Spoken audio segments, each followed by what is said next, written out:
completamos e invitamos a nuestra mesa a un grupo de trabajo para hablar de otros temas. Siguen ustedes participando en nuestro Facebook y haciendo algunas anotaciones y más que nada acotaciones en torno al tema de las advertencias meteorológicas y cómo manejarlas para el día de mañana. Pero ahora, con Gerardo, cambiamos de tema. Nos vamos hacia otros tópicos. Sí, hacia la ley de salud sexual y reproductiva. Para algunos esto era la ley de aborto, es decir, establecía nuevas condiciones para, mejor dicho, para que en determinadas condiciones se pudiera interrumpir voluntariamente el embarazo sin que la mujer ni el médico fueran penalizados por ello, ¿no? Esto dio lugar a una polémica durante muchos años. Pero el asunto es que 4 años después de la despenalización, tanto quienes se oponían a la ley como quienes estaban a favor de la ley encuentran que no se está aplicando tal como fue diseñada. Recibimos al diputado Carlos Iafigliola, diputado del Partido Nacional. Un gusto. ¿Cómo le va? Bienvenido, uno de los notorios opositores a la ley. Y Lilian Celiberti, coordinadora del cotidiano Mujer. ¿Cómo te va, Lilian? Muy bien. Bueno, tú has defendido en tu caso la conveniencia de la ley. ¿Qué está pasando con esta ley hoy, a 4 años de que fuera promulgada? Bueno, a ver, yo creo que la ley es y sigue siendo un gran paso en la consagración del derecho a decidir de las personas, por supuesto de las mujeres, pero también de las familias y de las parejas, en cuanto a qué cantidad de hijos tener y cuándo tenerla.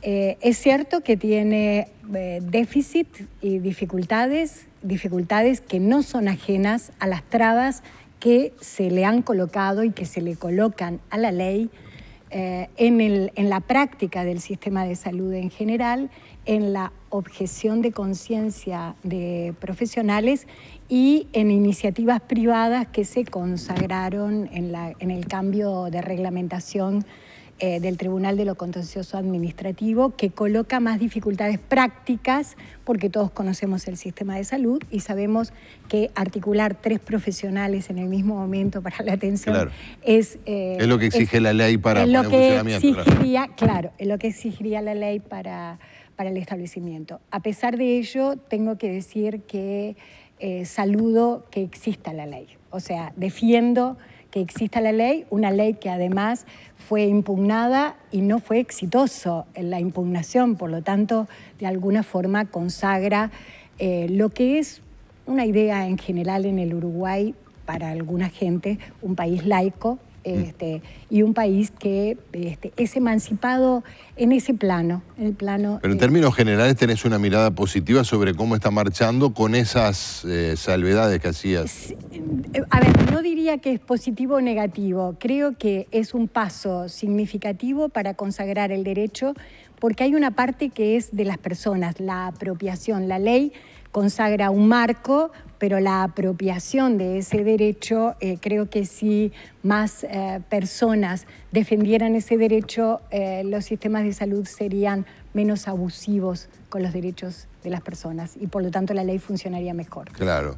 Diputado, ¿cómo evalúa estos 4 años de funcionamiento de la ley? Bueno, en primer lugar, decir de nuestro lado claramente que vamos a seguir trabajando, lo venimos haciendo hace 35 años y vamos a seguir trabajando para que esta ley un día caiga. Ese es el norte y vamos a seguir poniendo arriba de la mesa distintos instrumentos que si quieren después conversamos. Pero hoy lo que estamos haciendo es ponerle la mirada a estos 4 años de aplicación de la ley, votada el 17 de octubre del 2012, y estamos poniendo blanco sobre negro de algunas cosas que se dijeron en lo previo y qué es lo que está pasando ahora con la aplicación de la ley. En primer lugar, se decía que esta ley se llevaba adelante con la intención, entre otras, de que los abortos disminuyeran. Bueno, las cifras y cifras oficiales, yo como legislador hice un pedido de informes, me fue presentado, está mostrando claramente año tras año un aumento que anda en el entorno del 20 al 25%. O sea, los números gruesos en el año 2013 alrededor de 6.000 abortos, 2014 8.000, 2015 más de 10.000 y este año, con alguna cifra que tenemos y la proyección, vamos a andar cerca de 13.000. Es decir, en primer lugar, mostrar claramente que lo que se decía antes, que iban a disminuir, no es así.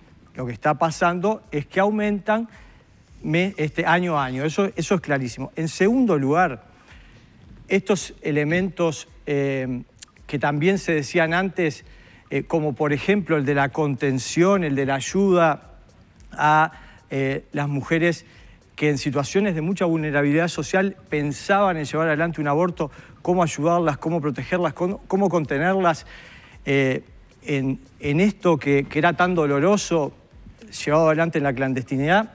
En los hechos, lo que está ocurriendo es que no están teniendo ninguna contención. Esto también, cifras no inventadas por quien les habla, sino también tengo acá el informe del Ministerio de Salud Pública, que dice claramente que más del 95% abortan en su casa ambulatoriamente, es decir, se le receta una pastilla, y en la más absoluta de las soledades, en su casa, en su sanitario, sin ninguna asistencia ni de institución ni de profesional, llevan adelante el aborto. Diputado, permítame para ver si entiendo bien, pero son personas que tuvieron una contención, llamémosle así, una asistencia profesional que les permitió llegar a esa instancia.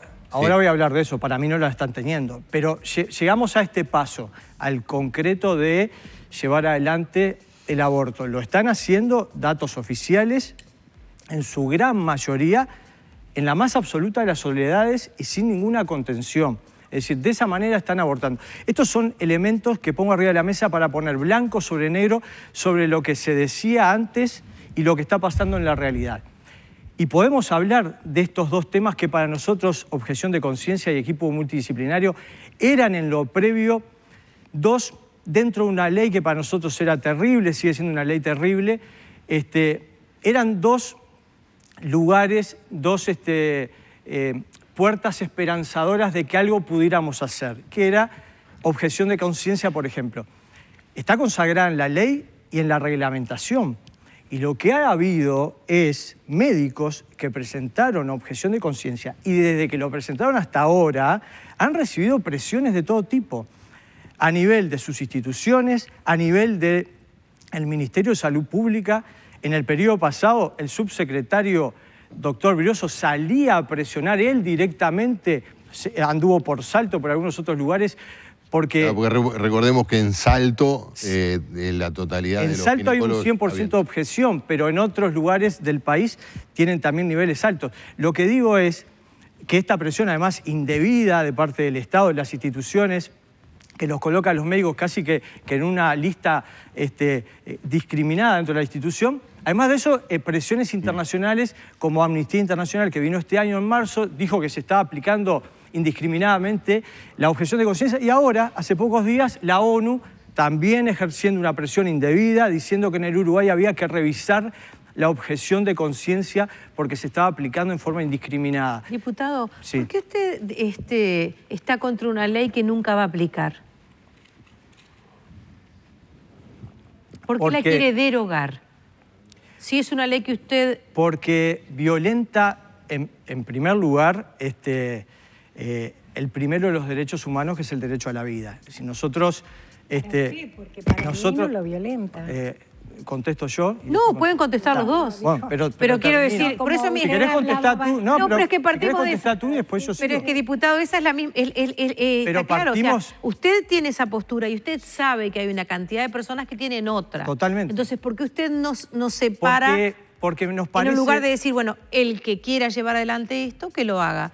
Yo no lo hago. Pero porque nos parece... Y entonces me propongo derogarlo. ¿Por qué se propone derogar? Porque nos parece que el Estado debe proteger los derechos humanos básicos, sobre todo el derecho a la vida. Si hay algo que no protege esta ley, es justamente el derecho a la vida. No lo protege, es clarísimo. Pero además, porque ahí hay una vida, la del bebé, que es eliminada. Eso es clarísimo a partir de que se lleva adelante la práctica del aborto. Pero además, desde el punto de vista del Estado, también debiera haber una mirada mucho más compasiva, solidaria y humana con las mujeres. Lo mejor que tiene el Estado para ofrecerle a mujeres, mamás de alta vulnerabilidad social, y eso es lo que se decía en lo previo. Tratemos de ayudar a esas mamás porque las que tienen plata abortan afuera. Bueno, no, nunca se dijo mamás. Bueno, ni nunca se dijo bebés. Mujeres. No se usa esa terminología porque no corresponde. Se las deja de lado. Las madres no son tales hasta que no tengan hijos y los bebés no son tales hasta que no nazcan. Para además, nosotros sí, y para la ciencia también. Para la ciencia son fetos. Para la ciencia también. Para la ciencia son fetos. Creo que hay distintas... Como quieran. Creo que hay distintas convicciones, pero me gustaría responder 3 cosas. Primero, las cifras, lamentablemente las cifras del 2015 no son públicas, aún no están en la página del Ministerio del Interior, sí están las de 2014. Si el diputado tuvo una información privada, no lo sé, yo me manejo con la información pública.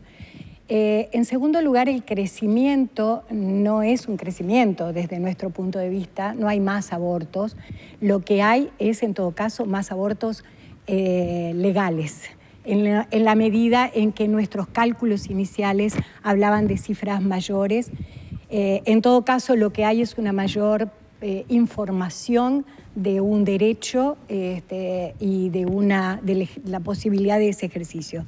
Segundo, en relación a la objeción de conciencia. Yo soy usuaria del sistema de salud y la verdad es que quiero saber qué médico es objetor de conciencia. Tengo el derecho de saber qué médico es objetor de conciencia para no atenderme con ese médico, porque tengo el derecho de llevar adelante mis convicciones, las convicciones que en una ciudadanía plural hacen el respeto mutuo, como podemos respetar una visión religiosa o una convicción, no importa, de fe de cualquier tipo, también merecemos ser respetados quienes pensamos que la interrupción voluntaria del embarazo es un derecho de las mujeres, porque es un derecho de las personas y de las familias y de las parejas, porque muchas veces sucede que el momento de decidir tener un hijo no es el más adecuado para esa familia, para esa pareja,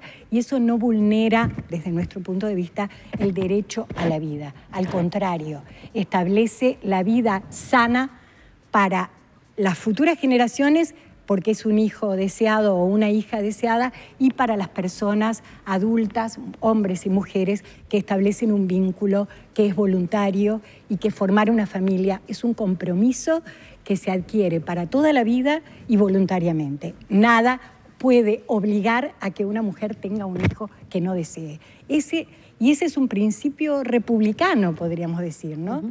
En la medida en que habilita que un conjunto de creencias diferentes se articulen en un espacio territorial como es una nación. Y por eso, y en relación a la objeción de conciencia, creo que no ha habido amenazas, sino necesidad de información. Y quienes son objetores, que lo hacen por convicción, no tendrán ningún problema en decir, sí, yo soy objetor. No entiendo por qué, si es objetor, porque es un convencimiento, así como ahora y antes, nosotras, las feministas, salimos a decir el derecho de decidir de las mujeres es un derecho inalienable. Entonces, me parece que esos puntos deberían estar, y obviamente vamos a confrontarnos sobre la derogación de una ley que no obliga a nadie a hacerse una interrupción voluntaria del embarazo. Muy por el contrario. Retomo. El Estado debe garantizar... Diputado, ¿me permite? Sí. Hacemos una pausa y después venimos con usted. Ya regresamos.